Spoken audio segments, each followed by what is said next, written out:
Sunil lift द्वारा नीचे पहुंचा। लॉबी में ठिठकने की जगह वो बाहर की ओर बढ़ा। तत्काल एक हवलदार उसके रास्ते में आ खड़ा हुआ। मेरा बयान हो चुका है, सुनील बोला। मुझे खबर नहीं है, वो हवलदार बोला। मैं कर तो रहा हूं खबर तुम्हें। वो दोनों इंस्पेक्टर जो पूछना था मेरे से पूछ चुके हैं और मुझे डिसमिस कर चुके हैं। आपका खबर करना काफी नहीं है। खबर ऊपर से आएगी तभी आप यहां से जा सकेंगे। अरे, बोला ना मेरा बयान हो चुका है।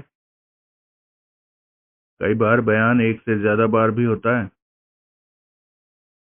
मुझे ऊपर से ऐसा कुछ नहीं कहा गया था। मुझे भी नहीं कहा गया कि आपको यहाँ से चले जाने की इजाजत है। तो जाकर पता करो। खबर अपने आप आ जाएगी। नहीं आएगी तो आप यहीं ठहरेंगे। देखो, ऐसे जोर जबरदस्ती आप देखो बाबू साहब, मेरा काम जो हुक्म मिले उसकी तामील करना है, जो कि मैं कर रहा हूँ। जब तक आपको चले जाने देने का हुक्म मुझे न मिले तब तक आप यहाँ से जा नहीं सकते। तुम तो यार इंस्पेक्टर प्रभुदयाल से भी बड़े हाकिम हो। मैं मामूली हवलदार हूँ। मुझे जानते हो? हाँ, खूब अच्छी तरह से। इसलिए तो और भी चौकन्ना हूँ कि ड्यूटी में कोई कोताही ना हो जाए। ओह, अब उधर जाके बैठिए। आप चैन कीजिए और मुझे भी चैन चैन लेने दीजिए। बैठता हूँ। पहले ये बताओ कि फोन करने पर तो कोई पाबंदी नहीं है ना? मेरी जानकारी में नहीं है। यानी कि मैं फोन कर सकता हूँ? हाँ, थैंक यू। सुनील लॉबी में ही मौजूद टेलीफोन बूथ पर पहुंचा। उसने फोन पर रमाकांत का नंबर डायल किया। कितनी ही देर घंटी बजती रहने के बाद भी कोई जवाब न मिला। उसने असहाय भाव से गर्दन हिलाई और फिर अर्जुन के घर का नंबर मिलाया। कुछ क्षण बाद किसी ने फोन उठाया, जो कि अर्जुन नहीं था, लेकिन उसने तत्काल फोन पर अर्जुन को बुला दिया। सुनील बोल रहा हूँ, वो बोला। इस वक्त? अर्जुन सकपकाया सा बोला। हाँ, जाग जा मेरे जिगर के टुकड़े। क्या आफत आ गई गुरुजी? आफत ही आ गई है। तू होश में तो आ, फिर बताता हूँ। मैं होश में ही हूँ। ऊँग तो नहीं रहा? बिल्कुल भी नहीं। तो सुन, मैं रौनक बाजार में स्थित होटल शान महल में हूँ। यहाँ के कमरा नंबर 303 से विशाल सक्सेना ने मुझे फोन किया था और मुझे यहाँ आने को कहा था। मैं यहाँ पहुंचा तो वो मुझे मिला नहीं। उसकी जगह मुझे वो लड़की मिली जो अपने आप को अपर्णा चौधरी बताती थी। लेकिन मैं नहीं जानता कि वो अपर्णा चौधरी थी या नहीं, क्योंकि मैं अपर्णा चौधरी को नहीं पहचानता। फिर विशाल सक्सेना को बुलाकर लाने को कहकर वो कहीं चली जाने की जगह इसी होटल के एक दूसरे कमरे में 405 में चली गई। अब पता नहीं विशाल सक्सेना भी उसी कमरे में था या कोई और बात थी। लेकिन थोड़ी ही देर बाद यहाँ पुलिस पहुंच गई और पता चला कि 405 में खून हो गया था। अब पोजीशन ये है कि पुलिस मुझे होटल शान महल से हिलने नहीं दे रही और मुझे ये भी नहीं पता कि यह सिलसिला कब तक चलेगा। मेरे लिए क्या हुक्म है? मैं वहीं पहुंच रहा हूँ। यहाँ मुझे संकेत मिला है कि कमरा नंबर 303 में, जिसमें कि मुझे सक्सेना से मिलना था, वहाँ की बातें सुनने के लिए कोई माइक्रोफोन फिट था, जिसका रिसीविंग स्टेशन भी इसी होटल में कहीं स्थापित था। पुलिस इस सिस्टम को तलाश कर चुकी मालूम होती है, लेकिन वे लोग कुछ बता नहीं रहे। अर्जुन, ये एक प्रोफेशनल काम है जिसकी किसी प्राइवेट डिटेक्टिव ने अपने क्लाइंट के लिए अंजाम दिए होने की संभावना है। अगर वो क्लाइंट सक्सेना है तो वो एक प्राइवेट डिटेक्टिव की सेवाएं पहले भी प्राप्त कर चुका है। कल मीनाक्षी स्टूडियो से तेरी उस वक्त की गैर हाजिरी के दौरान, जबकि तू उस लाल टाई वाले के पीछे लग गया था, उसने खुद कहा था कि कुछ महीने पहले उसका एक प्राइवेट डिटेक्टिव से वास्ता पड़ चुका था। मेरी अकल ये कहती है कि अगर वो सिस्टम यहाँ इस होटल में फिट करने का काम सक्सेना ने करवाया था, तो इस बार भी उसने उसी प्राइवेट डिटेक्टिव की सेवाएं प्राप्त की होंगी, क्योंकि प्राइवेट डिटेक्टिव्स के पास ऐसे माइक्रोफोन सिस्टम्स, ऐसे रिसीविंग ट्रांसमिशन सिस्टम होते हैं। मुझे क्या करना है? तूने उस डिटेक्टिव की तलाश करनी है। कैसे? सक्सेना के सेक्रेटरी ब्रह्मदत्त को उस प्राइवेट डिटेक्टिव का कोई अता पता जरूर मालूम होगा। नहीं मालूम होगा तो वो मीनाक्षी स्टूडियो में ही स्थित सक्सेना के ऑफिस से मालूम कर सकता है। वहां सीधे ही उसका पता उपलब्ध हो सकता है। उसकी भेजी किसी रिपोर्ट पर उसका पता हो सकता है। उसके नाम कोई चेक वगैरह जारी हुआ होगा तो कहीं किसी चेक की काउंटर फाइल पर, कहीं किसी लेजर में, कहीं किसी डायरी में उसका नाम दर्ज होगा। कहने का मतलब यह है कि सेक्रेटरी ब्रह्मदत्त के गले पड़कर उस प्राइवेट डिटेक्टिव की बाबत जाना जा सकता है। और ये ब्रह्मदत्त कहाँ पाया जाता है? मुझे नहीं मालूम, लेकिन मेरे पास उसके घर का टेलीफोन नंबर है, जो तू नोट कर ले। बोलिए। सुनील ने उसे नंबर लिखाया और फिर बोला, लेकिन ये काम फोन पर होने वाला नहीं है। फोन पर होने वाला होता तो मैं ही उसे फोन कर लेता। फोन पर वो यकीनन टालम टोल की जुबान बोलेगा, क्योंकि उस प्राइवेट डिटेक्टिव की बाबत हमें कुछ बताने से पहले या उसकी तलाश में हमारी कोई मदद करने से पहले वो अपने बॉस की क्लियरेंस का तलबगार होगा। और मौजूदा हालात में उसकी सक्सेना से फटाफट कोई बात हो सके, इसकी संभावना मुझे नहीं दिखाई दे रही। ओह, टेलीफोन नंबर के जरिए उसके घर का पता मालूम हो सकता है? कैसे? अरे, टेलीफोन डायरेक्टरी खोल, उसमें ब्रह्मदत्त की एंट्री निकाल, और ये एक कॉमन नाम है। डायरेक्टरी में ब्रह्मदत्त दर्जनों में नहीं बल्कि सैकड़ों में हो सकते हैं। हजारों में भी हों तो क्या मुजायका है, मेरे लखते जिगर। ऐसा ब्रह्मदत्त उसमें एक ही दर्ज होगा जिसका कि टेलीफोन नंबर तुझे मालूम है। उन बेशुमार ब्रह्मदत्तों में हमारा ब्रह्मदत्त वही होगा जिसके नाम की एंट्री के आगे वो टेलीफोन नंबर लिखा होगा जो कि मैंने तुझे अभी बताया है, और वहीं उसके नाम के आगे वो पता भी छपा होगा जिस पर कि वो टेलीफोन नंबर लगा है। समझा? अब समझा। लगता है नींद से अभी पूरी तरह जागा नहीं। मुझे भी लगा था, लेकिन अब ऐसी बात नहीं है। शुक्र है। फर्ज कीजिए कि उस प्राइवेट डिटेक्टिव का नाम पता मालूम पड़ गया, उसके बाद मुझे क्या करना होगा? उसके बाद तुम ब्लास्ट के ऑफिस में पहुंचना और वहां मेरा या मेरी टेलीफोन कॉल का इंतजार करना। मुझे उस प्राइवेट डिटेक्टिव से जाकर मिलना नहीं है। नहीं, ये अकेले जने के करने का काम नहीं है। वो कोई कैया पीडी हुआ तो तुझ अकेले को उससे कोई भाव नहीं मिलने वाला। आपके साथ ऐसा नहीं होगा? उम्मीद तो है। आप जहां हैं वहां से आपकी खलासी कब तक हो पाएगी? कुछ पता नहीं। अपना प्रभु दयाल यहाँ पहुंचा हुआ है, लेकिन उसके तेवर बदले हुए। उसके साथ में राजदान नाम का एक और इंस्पेक्टर है जो कि और भी कड़क है। यानी कि खलासी मुश्किल से ही होगी। ऐसा ही लगता है। तभी तो काम हो जाने के बाद मैंने तुझे ब्लास्ट के ऑफिस में पहुंचने को कहा था। आई सी। मैं फोन बंद कर रहा हूँ, तो फौरन वहां से हिल। अभी लीजिए। सुनील ने रिसीवर को वापस हुक पर टांगा और बूथ से बाहर निकल आया। उसने एक सिगरेट सुलगा लिया और इधर उधर चहलकदमी करने लगा। उसकी तवज्जो रिसेप्शन काउंटर की तरफ गई तो उसने पाया कि वो तब भी खाली था। जब से उसे जबरन नीचे लॉबी में भेजा गया था, तभी से उसे उस युवा रिसेप्शन क्लर्क के दर्शन नहीं हुए थे जिसे अपनी होटल में आमद के वक्त उसने रिसेप्शन के पीछे ऊँघता बैठा देखा था, बकौल पुलिस जिसका नाम चेतन मेहरा था। और जो सुनील को पहचानता भी था। कहाँ था वो? जरूर पुलिस के कब्जे में। उसने सिगरेट का आखिरी कश लगाया और उसे एशट्रे में झोंक दिया। तभी होटल के प्रवेश द्वार के सामने एक पुलिस की जीप आकर रुकी और दो बावर्दी पुलिस वाले एक युवक के साथ उसमें से बाहर निकले। वो युवक को अपने बीच में चलाते हुए होटल में दाखिल हुए और नीचे लिफ्ट की ओर बढ़े। वो सुनील के करीब पहुंचे तो सुनील एकाएक बोल पड़ा, भुवनेश। युवक थिटका। उसने निगाह उठाकर सुनील की तरफ देखा। तत्काल उसके चेहरे पर वो रौनक आई जो सिद्ध करती थी कि वो सुनील को पहचानता था।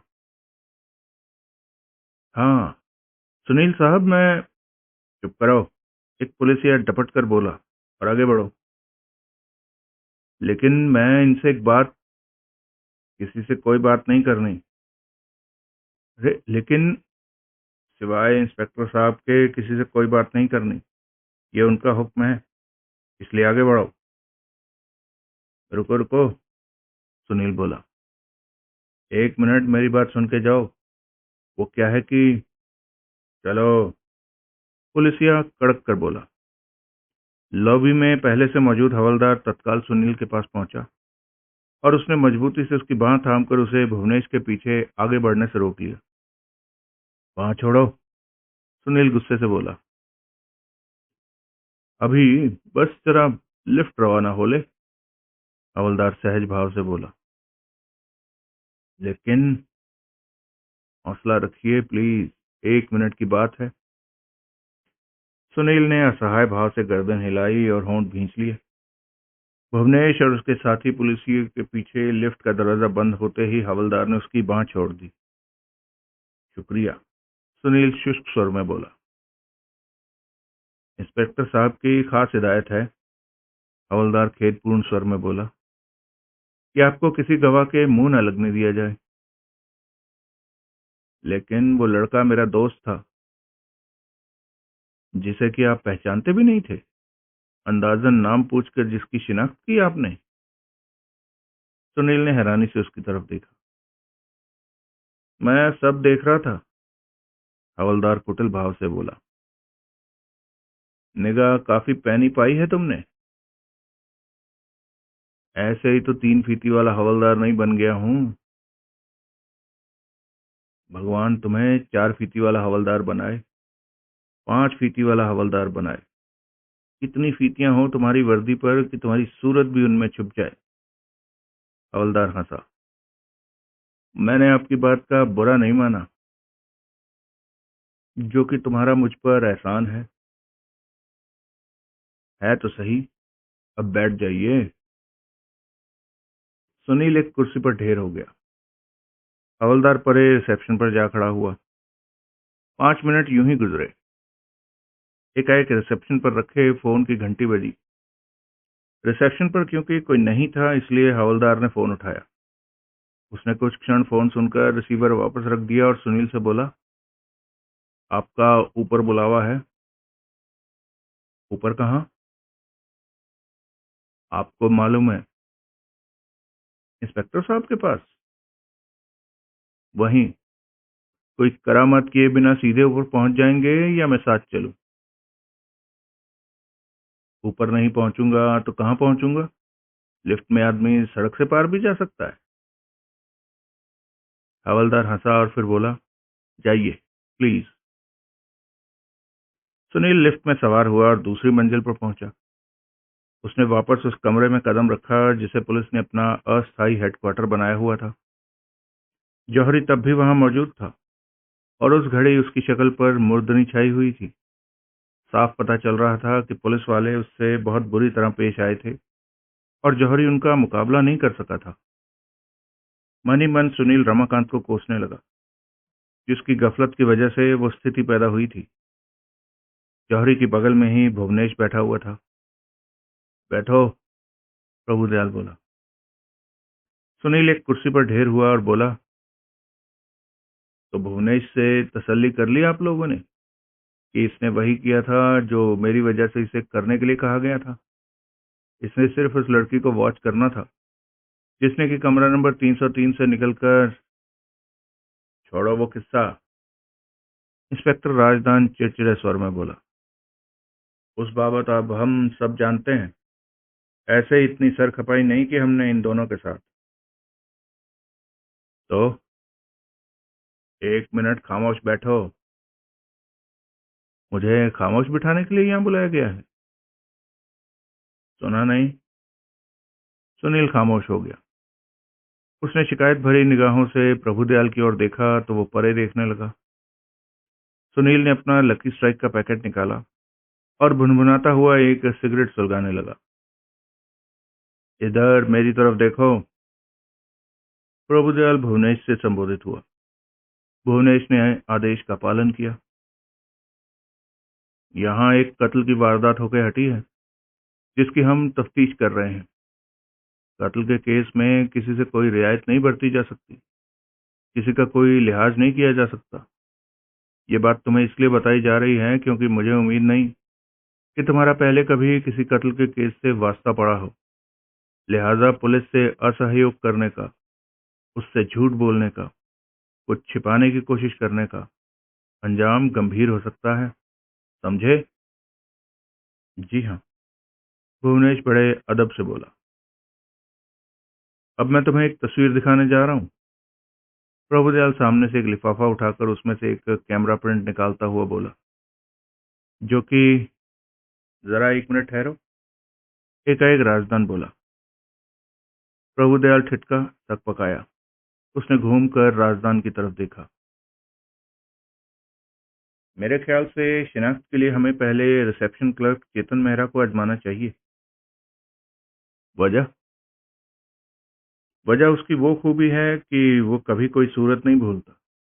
वो अगर इस तस्वीर को पहचान लेगा तो वो सिर्फ यही नहीं बताएगा कि आज रात वो इस होटल में आई थी, बल्कि वो ये भी बताने की स्थिति में होगा कि क्या पहले भी कभी, हफ्ता, महीना या साल पहले, उसने इस लड़की को यहाँ या कहीं और देखा था।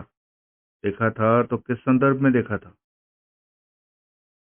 ठीक है, उसे भी ये तस्वीर दिखा लेते हैं। जब तक वो यहाँ पहुँचता है तब तक हम इसे पहले उसी को दिखाते हैं। राजदान जिद भरे स्वर में बोला। वो जरूर इस लड़की की कोई पक्की शिनाख्त कर दिखाएगा। प्रभुदयाल के चेहरे पर अप्रसन्नता के भाव आए, लेकिन उसने प्रतिवाद करने की जगह सामने पड़ा फोन उठाया, उसे एक बार खटखटाया और फिर बोला, चेतन मेहरा को यहाँ भेजो। उसने रिसीवर वापस क्रेडल पर रख दिया। किसकी तस्वीर है? सुनील उत्सुक भाव से बोला। प्रभुदयाल ने जैसे सुना ही नहीं। माई बाप, तस्वीर वाली लड़की को मैं भी पहचानता हो सकता हूँ। तुम ऐसे पुलिस के हिमायती होते, राजदान सख्ती से बोला, तो पहले तुमने ये बताया होता कि जो लड़की तुम्हारे साथ 303 में मौजूद थी वो कौन थी। मैं नहीं जानता वो कौन थी। मैं पहले ही कह चुका हूँ कि मुझे याद है तुम पहले क्या कह चुके हो। उसने कहा था कि वो अपर्णा चौधरी थी। मैं कहूँ मैं शाहरुख खान हूँ तो तुम मान लोगे? मैं जानता हूँ तुम कौन हो। नहीं जानते हो? यहाँ आके जाना। ना जानते होते तो मैं जो खुद को बताता वही कबूल कर लेते। बहस मत करो। सुनील खामोश हो गया। तुम्हें एहसास नहीं है कि ये कितना गंभीर केस है? ये कोई मामूली कत्ल का केस नहीं है। इस अपर्णा चौधरी का ताल्लुक भी उस कत्ल के केस से है। कैसे है? हमें शुरू से ही शुबा है कि सब इंस्पेक्टर संदीप तिवारी को शूट करने वाला शख्स श्रीपत रॉय था, और इस लड़की के हमें पता चला है कि उस शख्स से गहरे ताल्लुकात थे और जरूर आज भी हैं। आगे अब अगर तुम लोगों की टांग इस केस में फंसी पाई गई तो क्या कहने की जरूरत है कि पुलिस की मुखालफत करने वाले का क्या हश्र होगा। जनाब अली, मैं आपको अपने पुलिसिया तेवर दिखाने से नहीं रोक सकता, लेकिन इंस्पेक्टर प्रभुदयाल गवाह है कि मैंने इरादतन कभी किसी कातिल की हिमायत नहीं की। गैर इरादतन की होगी। इल्जाम साबित करके दिखाने पड़ते हैं। बड़ा बोल मुंह से निकालने पर उस पर खरा उतर कर दिखाना पड़ता है। राजदान ने कोई सख्त बात करने के लिए मुंह खोला, लेकिन तभी दरवाजा खुला और एक सूटधारी युवक ने भीतर कदम रखा। सुनील ने उसे तत्काल पहचाना। वो वही युवक था जिसे होटल में पहुंचने पर उसने रिसेप्शन के पीछे मौजूद देखा था। यानी कि वही चेतन मेहरा था जो कि फोटोग्राफिक मेमोरी का मालिक बताया जाता था। डरता झिझकता वो मेज के करीब पहुंचा। हौसला रखो, राजदान आश्वासनपूर्ण स्वर में बोला। डरने की कोई बात नहीं है। वो खामोश रहा। हमें यकीन है कि यहाँ हुई वारदात में तुम्हारा किसी तरह का कोई दखल नहीं। तुम्हारे होटल पर कोई रेड भी नहीं हुई है, जैसे कि यहाँ से रंडियां पकड़ने के लिए गाय बगाए होती है। इसलिए तुम्हारा डरना घबराना बेमानी है। पुलिस, प्रभुदयाल बोला, सिर्फ तुम्हारे सहयोग की तलबगार है। आई अंडरस्टैंड सर, चेतन मेहरा अदब से बोला। मेहरा, इंस्पेक्टर प्रभुदयाल अभी तुम्हें एक तस्वीर दिखाएंगे जो कि तुम्हारी इस खूबी से वाकिफ है कि एक बार तुम जो सूरत देख लो उसे ताजिंदगी नहीं भूलते। नाम भी, वो कदरन जोश से बोला। नाम भी नहीं भूलता हूँ सर। जो नाम एक बार सुन लूँ तो मेरी याददाश्त में कंप्यूटर की तरह दर्ज हो जाता है। जो सूरत मैं एक बार देख लूँ वो जैसे मेरे जहन पर छप जाती है। होटल के रिसेप्शनिस्ट की नौकरी में ये बड़ी काम आने वाली खूबी होती है। कोई ज्यादा नाम तो याद रखने पड़ते नहीं होंगे, क्योंकि यहाँ तो जो कोई भी ऐश लूटने के लिए किसी कॉलगल के साथ कदम रखता होगा वो अपना नाम रमेश ही बताता होगा, या बाज लोग सुरेश भी बता देते हैं। इंस्पेक्टर साहब, आपसे क्या छुपा है? हाँ, मेरे से क्या छुपा है?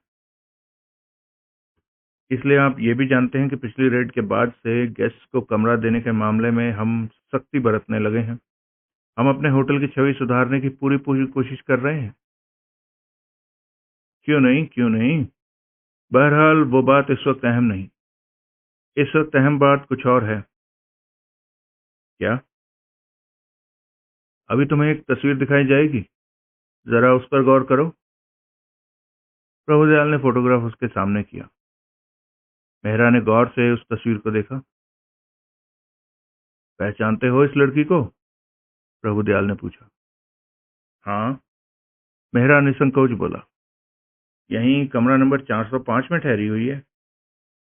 जब ये यहाँ आई थी तब तुम ड्यूटी पर थे? कमरा इसे तुमने अलॉट किया था? कमरा मैंने अलॉट किया था, लेकिन इसे नहीं। क्या मतलब? एक साहब यहाँ आए थे। उन्होंने अपनी भाभी विमला माथुर के लिए कमरा बुक कराया था, जो कि बाद में यहाँ पहुंचने वाली थी। लिहाजा कमरा नंबर 405 किसी विमला माथुर के नाम पे बुक है? जी हाँ। वो विमला माथुर यहाँ पहुंची थी? जी हाँ, मैंने खुद उसे चाबी सौंपी थी। गुड। अब तुम इस तस्वीर को देखो। उसने पहलू बदलकर फोटोग्राफ को भुवनेश के सामने किया। और बताओ कि क्या ये उसी लड़की की तस्वीर नहीं है जिसे कि तुमने पहले 303 से निकलते देखा था और फिर टॉप फ्लोर पर जाकर अपने पास मौजूद चाबी से ताला खोलकर 405 में दाखिल होते देखा था? ये तो कोई तरीका ना हुआ शिनाख्त का। सुनील बोला। तुम तो इसे साफ जुबान दे रहे हो। तुम तो पहले से हो चुकी शिनाख्त को इस पर थोपने की कोशिश कर रहे हो। तुम्हें बोलने को किसने कहा? कहा तो किसी ने नहीं, लेकिन चुप बैठो। लेकिन सुना नहीं, राजदान कड़क कर बोला। सुनील खामोश हो गया।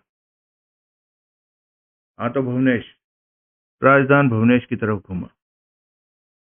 तुमने सुना इंस्पेक्टर साहब ने क्या कहा?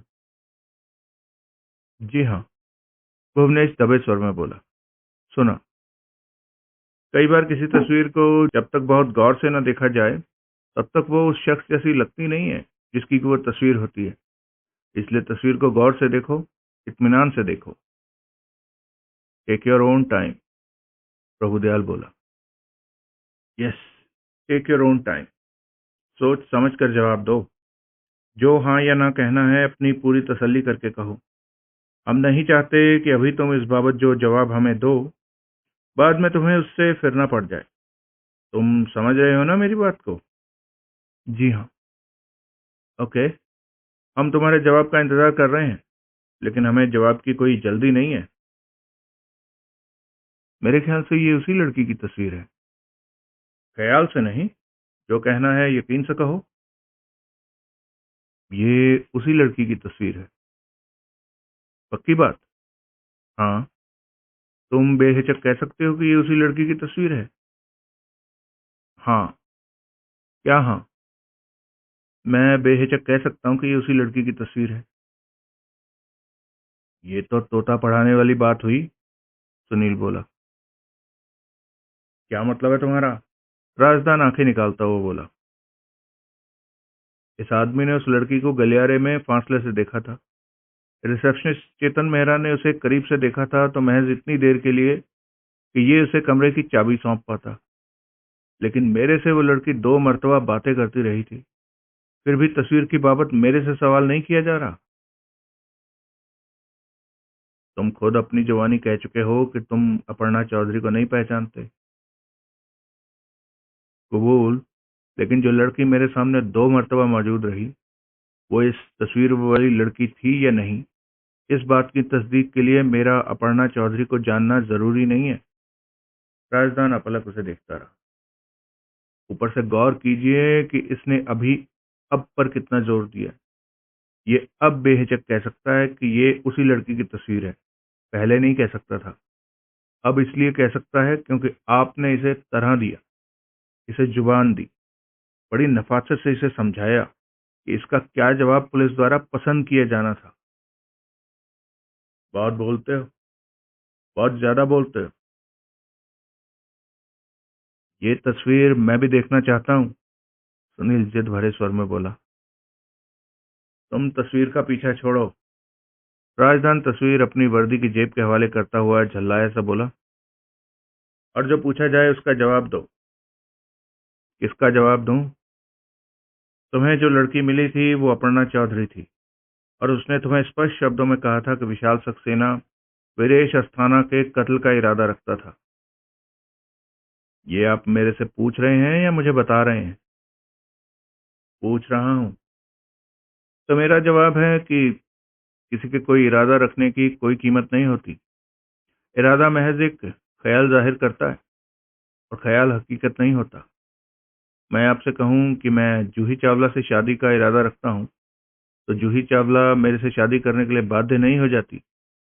मैं अमेरिका जाने का इरादा जाहिर करूं तो कोई मुझे जबरन अमेरिका नहीं भेज देगा। बहस अच्छी कर लेते हो, एन वकीलों की तरह। इंस्पेक्टर साहब, वो तस्वीर मैं अभी भी देखना चाहता हूं। चाहते रहो, चाहने पर कोई पाबंदी नहीं है। ये जानते हुए आप इस बात को लेकर सिर धुन रहे हैं कि विशाल सक्सेना कोई कत्ल करना चाहता था। चाहता था, माइंड इट, चाहता था। लफ्फाजी में भी बहुत माहिर मालूम होते हो। सुनील ने असहाय भाव से प्रभुदयाल की तरफ देखा। रिपोर्टर साहब, प्रभुदयाल गंभीरता से बोला, मैं तुम्हें सिर्फ इतना बता सकता हूं कि इसे कुछ बताने की जरूरत नहीं है। राजदान बीच में बोल पड़ा। अखबार में छाप देगा। वो अपर्णा चौधरी का एक प्रमाणिक फोटोग्राफ है, और अपर्णा चौधरी वो लड़की है जो कि सब इंस्पेक्टर संदीप तिवारी के कत्ल की रात को वैसे ही एकाएक गायब हो गई थी, जैसे एकाएक कोई श्रीपत राय गायब हुआ था। आई सी, सुनील बोला। तुम, वो भुवनेश से बोला, जा सकते हो। जो जीप तुम्हें यहाँ लाई थी वही तुम्हें वापस छोड़ आएगी। नीचे जाके कहना मैंने ऐसा बोला है। भुवनेश सहमति में सिर हिलाता हुआ उठा। भुवनेश, सुनील जल्दी से बोला, मैं तुमसे जरा एक बात करना चाहता हूँ। नो, तत्काल राजदान सख्ती से बोला। मैं तो बात कर सकता हूँ, जौहरी बोला। आखिर ये मेरा कुलीग है। तुम भी नहीं कर सकते। जौहरी खामोश हो गया। अब हमारे लिए क्या हुक्म है? सुनील ने अपने साथ जौहरी को भी जोड़ते हुए प्रभुदयाल से कहा। प्रभुदयाल हिचकिचाया। मेरे ख्याल में, राजदान बोला, जब तक हम वो चीज तलाश नहीं कर लेते हमें इन्हें यहाँ से जाने नहीं देना चाहिए। प्रभुदयाल ने सहमति में फिर सिर हिलाया। नीचे लॉबी में जाकर बैठो, वो सुनील से बोला। फिर वो जौहरी की तरफ घूमा। तुम भी। मैं इस धांधली की बाबत खामोश नहीं रहने वाला, सुनील आवेशपूर्ण स्वर में बोला। मेरा अखबार, जो मर्जी करना, प्रभुदयाल शुष्क स्वर में बोला। अभी हिलो। जौहरी को इशारा करता हुआ सुनील उठ खड़ा हुआ। अगला दृश्य।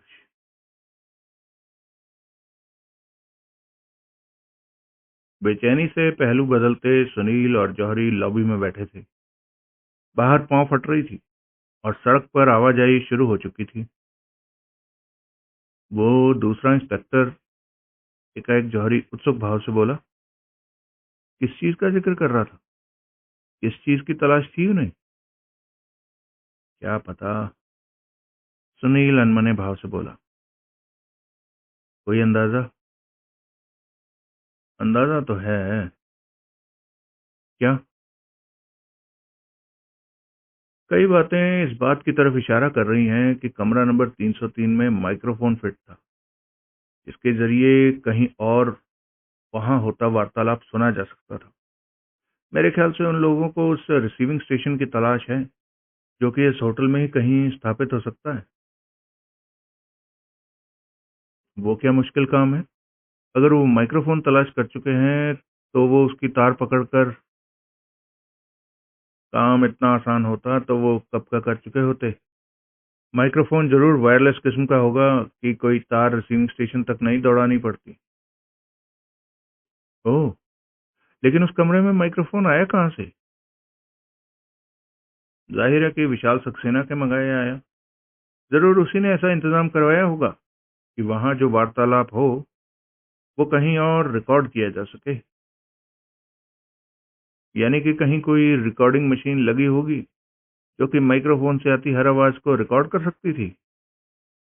हाँ, वो तो हो सकता है बगल के ही कमरे में हो या उसी फ्लोर के किसी कमरे में हो।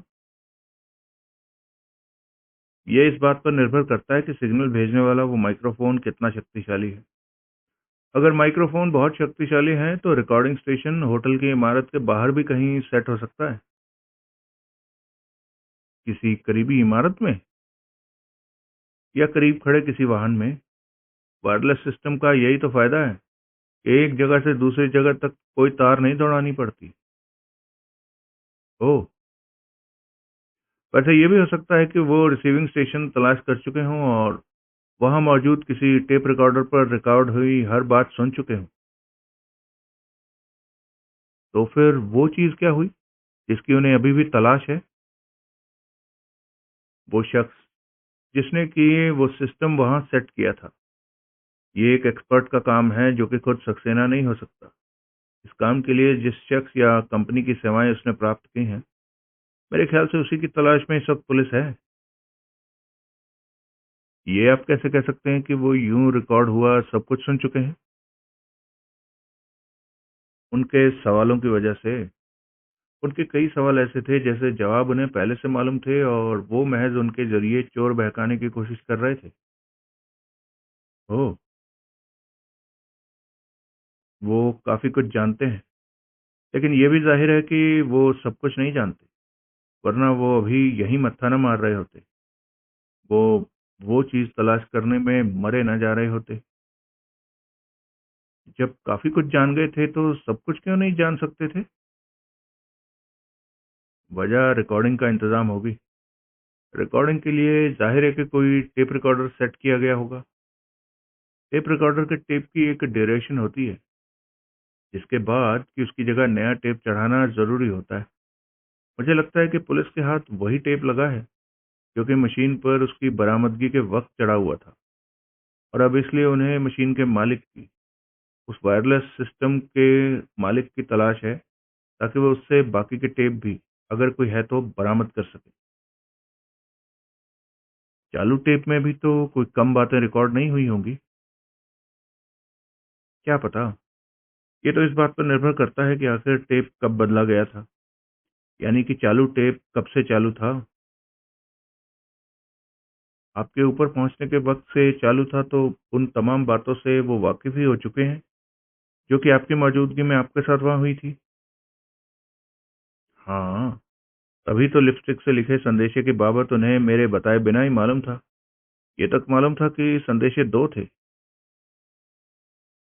लिहाजा पुलिस के लिए काफी सहूलियत कर दी रिकॉर्डिंग सिस्टम सेट करने वाले ने। कत्ल ना हो गया होता तो पुलिस के दखल का तो कोई मतलब ही नहीं था। अब तो मतलब है। हाँ, अब तो पूरा पूरा मतलब है। रिकॉर्डिंग सेट करने वाला होगा कौन? कोई प्रोफेशनल, मेरे ख्याल से कोई प्राइवेट डिटेक्टिव, क्लाइंट के लिए ऐसी सेवाएं उपलब्ध कराना जिनका कारोबार है। हमारा कुंभकर्ण जाग जाता तो कितनी ही बातें हमें अब तक मालूम भी हो चुकी होती। बॉस ने ऐसा पहले तो कभी नहीं किया था। किया था, बहुत बार किया था। कितनी बार ड्रिंक्स के लिए मेरे साथ जहां बैठा था वहीं सो गया था। लेकिन पहले उसकी ऐसी कोई हरकत कभी जहमत नहीं बनी थी। दोबारा फोन करते तो। मैंने किया था, कोई जवाब नहीं मिला। ओह। तभी लिफ्ट का दरवाजा खुला और उसमें से इंस्पेक्टर प्रभुदयाल ने बाहर कदम रखा। उसने एक बार दाएं बाएं निगाह दौड़ाई और फिर लंबे डग भरता सुनील और जौहरी की तरफ बढ़ा। वो करीब पहुंचा तो दोनों उठकर खड़े हो गए। रिपोर्टर साहब, प्रभुदयाल बोला, तुम्हारे लिए गुड न्यूज है। जौहरी, तुम्हारे लिए भी। क्या? सुनील बोला। तुम अब कहीं भी जाने के लिए आजाद हो। शुक्र है।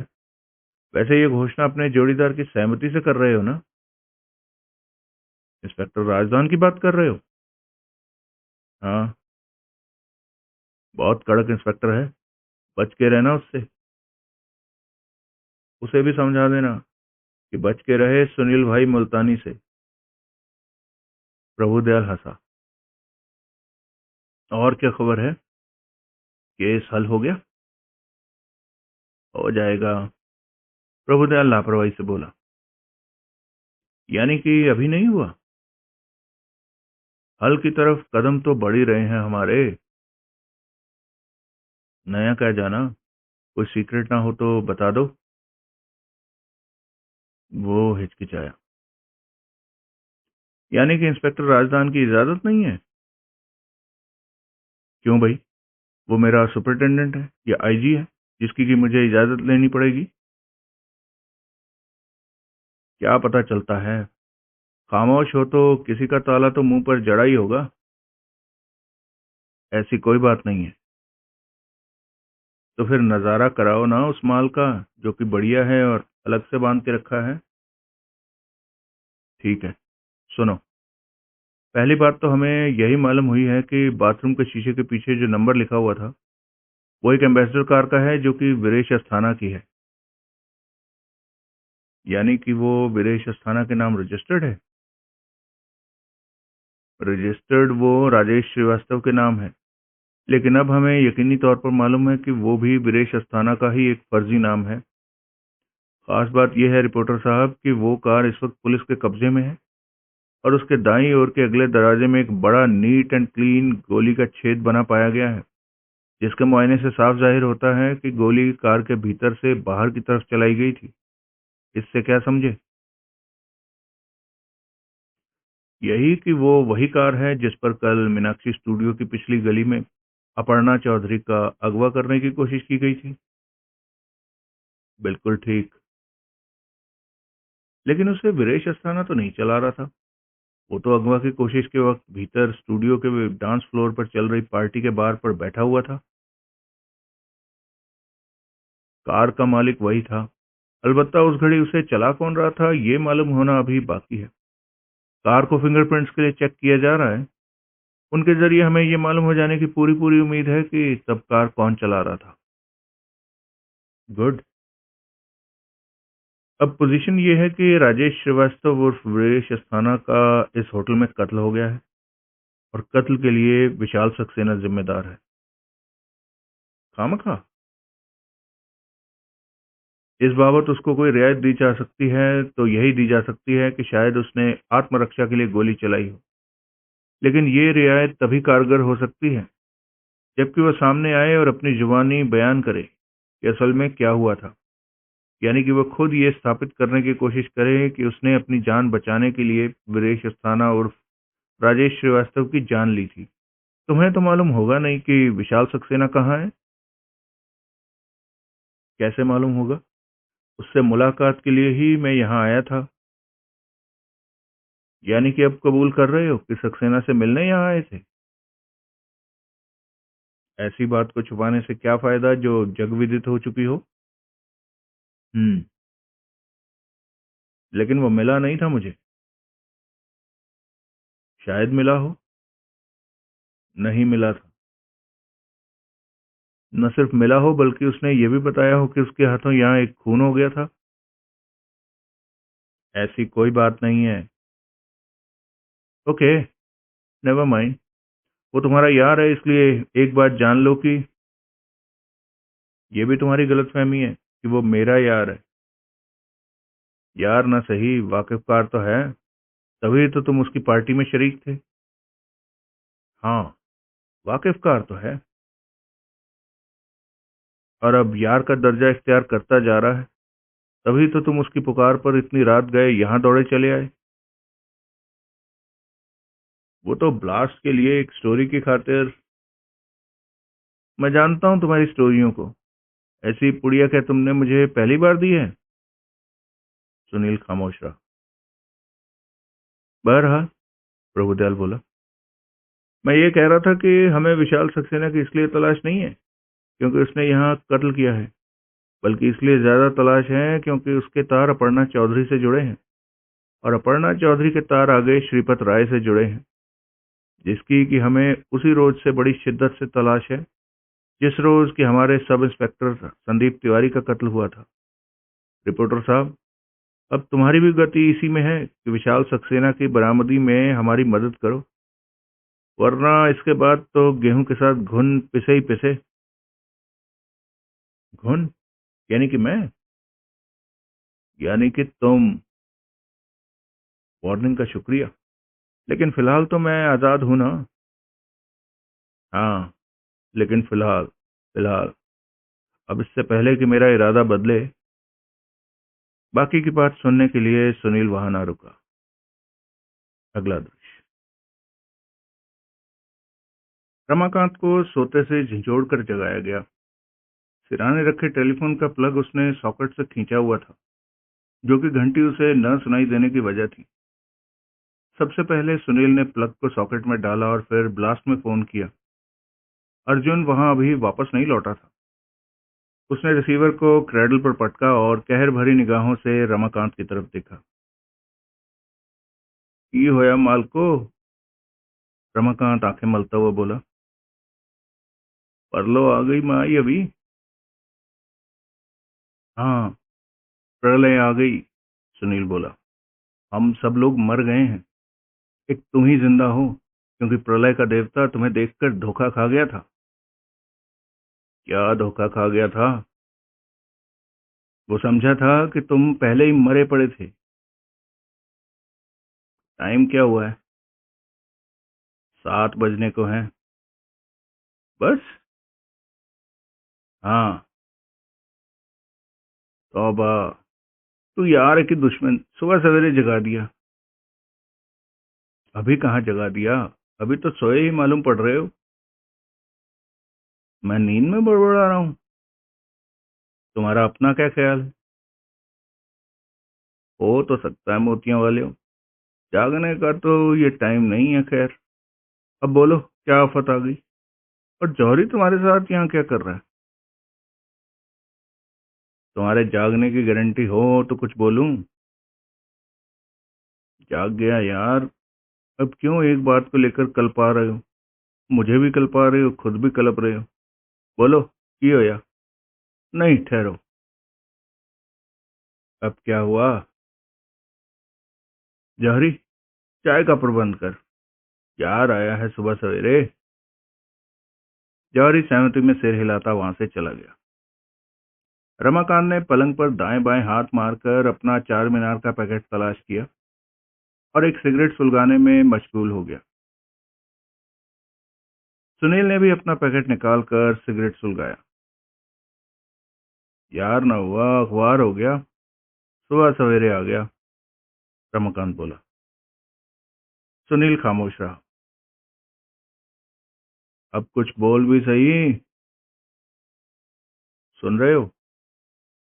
हाँ, पूरी संजीदगी से, सौंरभ दी। सुनील ने सविस्तार सब कुछ कह सुनाया। कमाल है, रमाकांत बोला। इतना कुछ हो गया रात को तेरे यहां से जाने के बाद? तुम्हें क्या, तुम तो सोते ही रहे ना, मुर्दों से शर्त लगाकर। जागे तो अपनी जगह जौहरी को रवाना कर दिया, फिर ऐसा इंतजाम करके सोए कि कोई जगह भी ना पाए। अब मैं भी क्या करूं, रात भी पूरी नींद नहीं सो पाया था। तेरी वजह से सुबह जागना पड़ा था। भूल गया? 11:45 सुबह होती है। जो आदमी 2 बजे सोए, 3 बजे सोए, उसके लिए 11:45 सुबह ही होती है। अपनी आदतें सुधारो। अब क्या सुधारूं? अब कोई उम्र है आदतें सुधारने की? वैसे भी जानता नहीं कि वारिस शाह ने क्या कहा है। क्या कहा है? भाई वाह, कहने वाला कहता है तो चुप ही नहीं होता, बस कहता ही चला जाता है। अरे क्या? वारिस शाह ना आदतां जांदियां ने, भावें कट्टिए पोरियां पोरियां जी। हम्म। बहरहाल बात तेरी हो रही थी। मेरी नहीं, तुम्हारी हो रही थी। तुम्हारी कुंभकर्णी नींद की हो रही थी। सब पटरा कर दिया। मैंने? और किसने? पिछली रात तुम जिंदा होते, अपने पैरों पर खड़े होने के काबिल होते, जौहरी की जगह मेरे साथ होते, तो तुम्हारा वो आदमी भुवनेश वो कुछ करता जो कि उसने किया। क्या किया उसने? पुलिस का रौब खाकर ऐसा बयान दिया जो कि ठीक नहीं हो सकता। प्यारे हो, पहले ये तो बोलो कि किस्सा क्या है। किस्सा बताया नहीं मैंने अभी, सुनील खींच कर बोला। अभी क्या सुना तुमने? फिर कहते हो कि जाग गया हूँ, होश में हूँ। ओए माँ सदके, मैं कह रहा हूँ किस्से का ये भुवनेश वाला हिस्सा फिर से बता। सुनील ने बताना शुरू किया। उसी दौरान जौहरी चाय ले आया। आखिरकार सुनील चुप हुआ तो रमाकांत बोला, ओह, तो ये माजरा है। यानी कि कल तो मेरे साथ वही मिसाल हुई कि धोबी का भैया न घर का न बाहर का। मिसाल गलत, उसका इस्तेमाल गलत। बस बोलना है क्योंकि मुंह खुला है। मालिक हो प्यारे हो, कुछ भी कह सकते हो। सुनील खामोश रहा। तो तुम्हारा कहना है कि भुवनेश ने तस्वीर की ठीक शिनाख्त नहीं की थी? ऐसा ही कुछ संदेशा है मुझे। पुलिस की पूरी तरह से रौब गालिब था उस पर, और वो लोग बकायदा धमका कर उससे पूछ रहे थे कि क्या उसने तस्वीर वाली लड़की को ही होटल में देखा था। पूछ कह रहे थे, उसे बता रहे थे कि उसने उसी लड़की को होटल में देखा था। लड़का तो होशियार है। अगर वो कहता था कि वो वही लड़की थी तो खामखा तो नहीं कहता होगा। फिर भी उससे बात करो, वो तुम्हारा मुलाजिम है, तुमसे बाहर नहीं जा सकता। जैसे हालात बता रहे हो उसमें वो पुलिस से बाहर भी नहीं जा सकता। अगर वो कहता है कि वही लड़की थी तो फिर भी बात तो करो। ठीक है, करूंगा, आगे बढ़। मुझे पूरा पूरा यकीन है कि कमरा नंबर 303 में एक माइक्रोफोन फिट था, जिसके जरिए कि वहां की बातें कहीं और सुनी जा सकती थी, और जो कमरे की तलाशी में मुझे नहीं मिला था। तुझे संदेशे की तलाश थी। तूने ऐसी जगह हाथ नहीं डाला होगा जहां के संदेशा छुपा नहीं हो सकता था। जरूर यही बात थी। ऊपर से वो जरूर किसी तजुर्बेकार आदमी का काम था। इसलिए उसने भी ऐसा इंतजाम किया होगा कि माइक्रोफोन किसी को ढूंढे ना मिले। आगे, विशाल सक्सेना ने कल आधी रात के बाद कैलेंडर की तारीख के मुताबिक आज सुबह 1 बजे मुझे फोन करके खड़े पैर होटल शान महल के कमरा नंबर 303 में बुलाया था, जहां की वो कहता था कि वो मौजूद था और जहां उस पर कुछ संकट हावी था, जिसमें कि उसे किसी की मदद की जरूरत थी। माइक्रोफोन वाले इंतजाम की वहां मौजूदगी इस बात की तरफ इशारा करती है कि उसे ऐसे किसी खतरे का अंदेशा पहले से था और इसी वजह से उसने वो सिस्टम वहां फिट करवाया था। क्यों? जरूर वहां कोई आने वाला था, जिसको आने से वो रोकना भी नहीं चाहता था, लेकिन जिससे वो खतरा महसूस करता था और जिसकी जुबान से निकली हर बात को वो आइंदा सबूत के तौर पर इस्तेमाल करने की नीयत से रिकॉर्ड करके रखना चाहता था। अपने साथ किसी और की मौजूदगी, जैसे मेरी या तुम्हारी, उसने अपनी हिफाजत को मद्देनजर रख कर चाही होगी, या वो उस तीसरे शख्स से पूछताछ में ही मेरी कोई मदद चाहता होगा। फिर लेकिन जाहिर है कि जैसे जैसे जो कुछ होने की उसने कल्पना की थी, वैसे वैसे सब कुछ नहीं हुआ था। जाने अनजाने कहीं कोई गड़बड़ हो गई थी, जिसकी वजह से कि वहां कल कत्ल की नौबत आ गई थी। नाम लो ऐसी किसी गड़बड़ का। सुनो, इतना तो अब साफ जाहिर है कि विशाल सक्सेना का अपर्णा चौधरी से कोई पुराना गठजोड़ है, जैसे कि वो अपनी जुबानी कबूल नहीं करना चाहता। अब जो लड़की कमरा नंबर 303 में मुझे मिली थी, अगर वही सच में अपर्णा चौधरी थी, तो वो वहां सक्सेना के संपर्क में भी जरूर रही होगी और उसे इस बात की खबर भी जरूर होगी कि उस कमरे में माइक्रोफोन फिट था। क्यों खबर होगी? क्योंकि हम ये मान के चल रहे हैं कि वो दोनों एक ही थाली के चट्टे बट्टे हैं। रात के 2 बजे उस छोटे से होटल में वो विशाल सक्सेना से स्वतंत्र रूप में मौजूद नहीं रही हो सकती, लिहाजा उसकी मौजूदगी भी वहां सक्सेना की ही वजह से थी और यूं वो उसके वहां के कार्यकलापों से बेखबर नहीं हो सकती थी। बात बहुत दूर की कौड़ी है, लेकिन चलो मान लिया कि अपर्णा चौधरी को उस माइक्रोफोन की और उससे संबद्ध रिकॉर्डिंग सिस्टम की खबर थी। असली अपर्णा चौधरी को, उस अपर्णा चौधरी को जिसका कि सक्सेना से कोई पुराना गठजोड़ था। चल ऐसे ही सही। अब जब वो लड़की मुझे कमरा नंबर 303 में मिली, और अगर वो असली अपर्णा चौधरी थी, तो उसे मालूम होना चाहिए था कि मैं सक्सेना के बुलाने पर वहां आया था, यानी कि मैं उनकी तरफ था। इस लिहाज से उसे मुझे बताना चाहिए था कि वहां एक माइक्रोफोन छुपा हुआ था, जिसके जरिए वहां की हर बात कहीं और सुनी जा सकती थी और रिकॉर्ड की जा सकती थी, ताकि मैं किसी लूज टॉक से, किसी गैर जिम्मेदाराना बात को जुबान से निकालने से परहेज करता। यहाँ खटकने वाली बात यह है कि उसने ऐसा तो किया ही नहीं, बल्कि खुद ही एक निहायत गैर जिम्मेदाराना बात कह दी। क्या कहा उसने? उसने कहा कि सक्सेना वीरेश अस्थाना का खून करने वाला था, यूं खून करने वाला था कि वो आत्महत्या का केस लगता। ओह।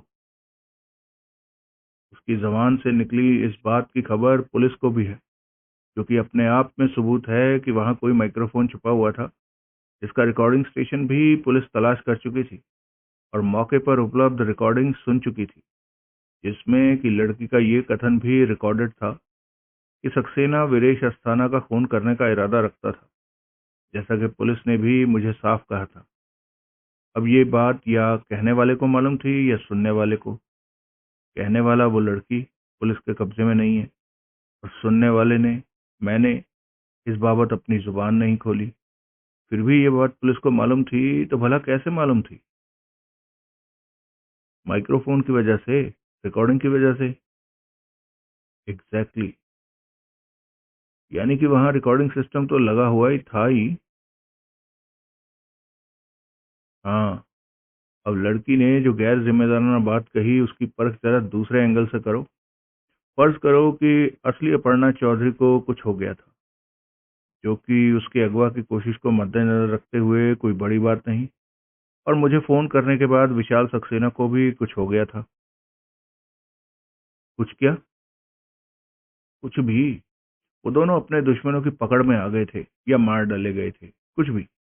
बहरहाल कहना मैं ये चाहता हूँ कि तब वहां न सक्सेना उपलब्ध था और न असली अपर्णा चौधरी।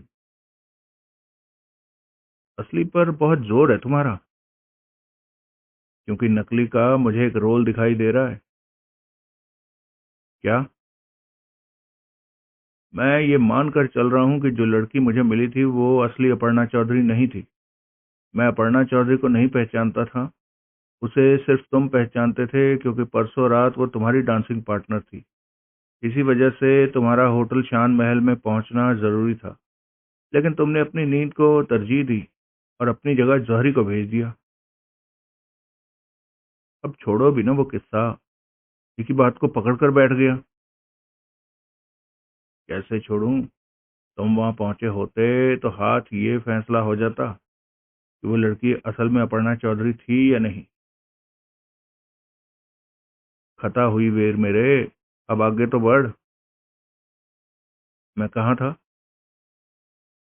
तू कह रहा था कि तू अपर्णा चौधरी को नहीं पहचानता था। हाँ, यानी कि कोई भी उसके कद काठ वाली अच्छी शक्लो सूरत वाली लड़की वहां पहुंचकर ये कह सकती थी कि वो अपर्णा चौधरी थी। मुझे ये बात तभी सूझी थी, इसलिए मैंने सक्सेना से मुलाकात पर जोर दिया था। वो उसे बुलाकर लाने को कह के चली गई। लौटी तो उसे साथ लाने की जगह उसकी चिट्ठी ले आई, लेकिन मुझे चिट्ठी भी आश्वस्त न कर पाई। फिर वो सक्सेना को बुलाने चली गई, लेकिन पीछे ये फुलझड़ी छोड़ गई कि सक्सेना वीरेश अस्थाना के कत्ल का इरादा रखता था। उसने ऐसा क्यों कहा? जाहिर है कि सक्सेना को फंसवाने के लिए। वो लड़की न सिर्फ ये जानती थी कि उस कमरे में माइक्रोफोन फिट था, बल्कि जरूर ये भी जानती थी कि वीरेश अस्थाना का कत्ल या तो हो चुका था या होने वाला था। वो वहां पहुंची ही ये भूमिका बांधने के लिए थी कि सक्सेना वीरेश अस्थाना का कत्ल करने का इरादा रखता था। इतना बड़ा बखेड़ा किस लिए? जाहिर है कि कोई छोटी मोटी बात के लिए तो नहीं होगा। मुझे लगता है कि वीरेश अस्थाना इस ड्रामे का, जो कि सब इंस्पेक्टर संदीप तिवारी के कत्ल से 1 साल पहले शुरू हुआ था, अहम किरदार नहीं। वो महज किसी के हाथ का खिलौना है, जो कि परसों रात अपर्णा चौधरी का अगवा कराने का काम को कामयाबी से अंजाम न दे सका। बिगड़ी बात को सुधारने की नीयत से, अपर्णा चौधरी का कोई नया पता जानने की नीयत से इंश्योरेंस कंपनी का प्रतिनिधि होने का बहाना करके वो सक्सेना के पास पहुंचा, तो उसने उसे तुम्हारे पास भेज दिया। यहाँ उसे भनक लग गई कि उसे किसी जाल में फंसाया जा रहा है, तो वो यहाँ से खिसक गया। आई सी। अब ये भी स्थापित हो चुका है कि जिस एम्बेसडर में अपर्णा चौधरी का अगवा करने की कोशिश की गई थी, वो वीरेश अस्थाना की ही थी। लेकिन वो तो खुद भीतर पार्टी में शामिल हुआ बैठा था। इस बात से कोई फर्क नहीं पड़ता। कार उसकी इस्तेमाल हुई थी, यही बात ये साबित करने के लिए काफी है कि अगवा का आर्किटेक्ट वो था और उसको अंजाम देने वाला उसका कोई जोड़ीदार था। हम्म उसका कत्ल होना भी यही साबित करता है कि वो कोई अहम किरदार नहीं। वो कोई अहम किरदार नहीं, इसलिए उसकी कार से संबंधित इशारा होटल शान महल के कमरा नंबर 303 में छोड़ा गया। और तुम्हारे ख्याल से कत्ल होटल के कमरे में संदेशे के तौर पर जानबूझकर छोड़े गए सूत्र, ये सब काम सक्सेना के नहीं हो सकते? मेरे ख्याल से नहीं हो सकते।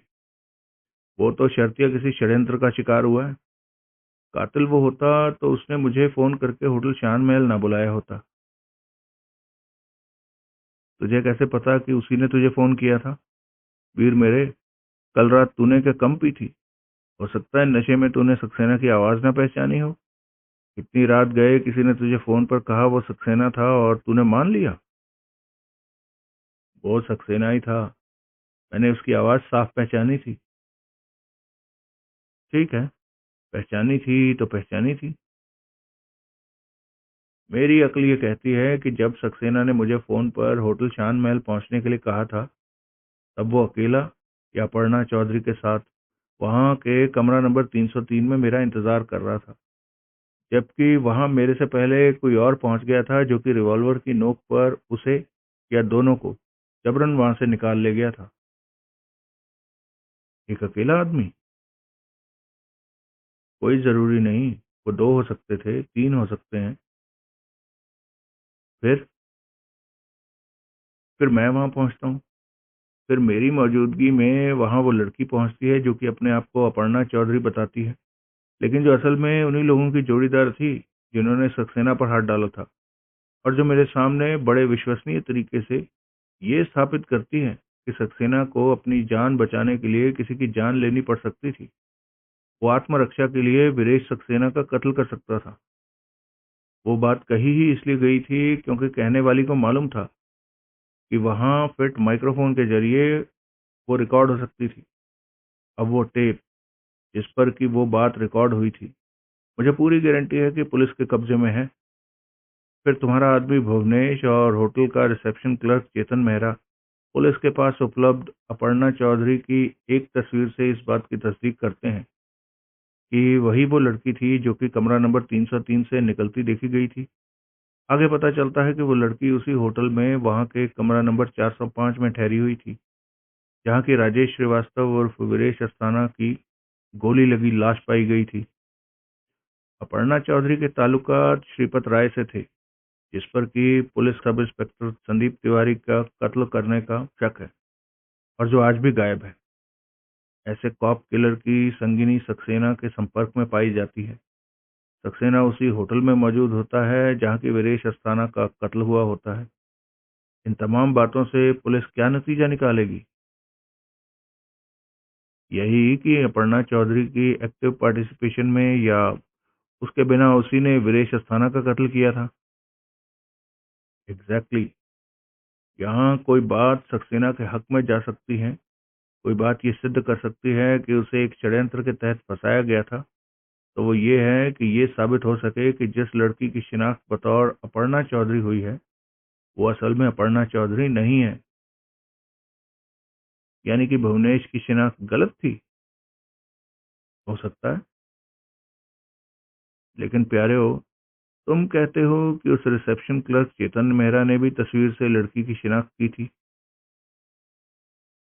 दोनों को मुगालता लगा हो सकता है, खासतौर से तुम्हारे आदमी भुवनेश को। शिनाख्त के मामले में उसका माइंड इसलिए भी कंडीशन था कि उससे पहले उसके सामने चेतन मेहरा ने तस्वीर की शिनाख्त की थी। ऊपर से वो दूसरा इंस्पेक्टर राजदान उस पर हावी था। उन हालात में अंडर प्रेशर भुवनेश ने गलत शिनाख्त की हो सकती है। मैं ये नहीं कहता कि उसने इरादतन ऐसा किया होगा, लेकिन इत्तेफाकन ऐसा हो गया हो सकता है। अब तुम मेरे से क्या चाहते हो? ये भी कोई पूछने की बात है? उससे बात करो। ठीक है, जब वो यहाँ आएगा तो करूंगा। अभी करो। अभी कैसे करूं? उसके यहाँ आने का इंतजार करने की जगह तुम उसके पास पहुंचो। कहाँ? जहाँ कहीं भी वो पाया जाता है। अब ये ना कहना कि तुम्हें ये नहीं मालूम कि उसका घर कहाँ है।